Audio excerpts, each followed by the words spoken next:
बिस्मिल्लाहिर्रहमानिर्रहीम इय्याका नअब्दु व इय्याका नस्तईन। अस्सलाम वालेकुम टू ऑल।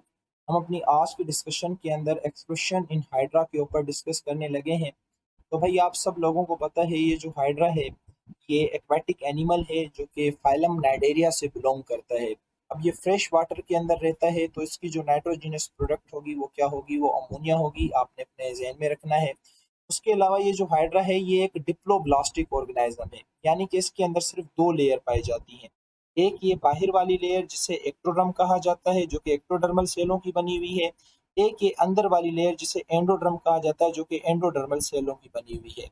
अच्छा देखें, अब ये जो बाहर वाले एक्टोडर्मल सेल हैं, यहाँ पे जो भी अमोनिया प्रोड्यूस होती है ना वो तो एनवायरनमेंट के साथ डायरेक्टली डिफ्यूज होकर बाहर चली जाती है। तो एक्टोडर्मल सेलों को जो है वो एक्सक्रीशन करने की प्रॉब्लम नहीं होती। बाकी मसला है एंडोडर्मल सेलों का कि ये किस तरह से एक्सक्रीशन परफॉर्म करें, ये किस तरह से अमोनिया को बाहर निकालें। तो ये क्या करते हैं, जितनी भी अमोनिया होती है ना वो सारी की सारी अपनी बॉडी कैविटी के अंदर रिलीज कर देते हैं, डिफ्यूज कर देते हैं। इसकी बॉडी कैविटी को गैस्ट्रोवेस्कुलर कैविटी कहा जाता है। तो जितनी भी अमोनिया होती है वो इसकी कैविटी में आ जाती है। अब इस कैविटी के अंदर वाटर भी मौजूद होता है तो वो अमोनिया इस वाटर के साथ रिफ्यूज हो जाती है। फिर उसके बाद ये जैसे पानी को माउथ से बाहर निकालता है तो पानी के साथ जो भी अमोनिया होती है वो भी सारी की सारी बाहर चली जाती है। तो इसके अंदर एक्सक्रीशन बहुत आसान तरीके से होती है, कोई स्पेसिफिक ऑर्गन नहीं है। पूरी जनरल सरफेस को इस्तेमाल करता है, माउथ को इस्तेमाल करता है।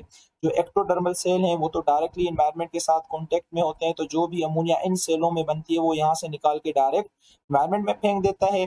बाकी अंदर वाला जो एंडोडर्मल सेलों वाला जो मसला होता है, उसकी जो भी अमोनिया बनती है वो इस कैविटी में आती है पहले, और इस कैविटी में वाटर मौजूद होता है, उसके साथ ये डिफ्यूज होती है। जब पानी इसके माउथ से बाहर जाता है तो जो भी पानी के साथ अमोनिया होती है वो भी सारी बाहर चली जाती है, और इस तरह से इसके अंदर एक्सक्रीशन होती है। तो यहाँ पे मैंने लिख दिया है कि इसके जो एक्टोडर्मल सेल होते हैं वो डायरेक्टली इन्वायरमेंट के साथ कांटेक्ट में होते हैं, एक्सटर्नल इन्वायरमेंट के साथ।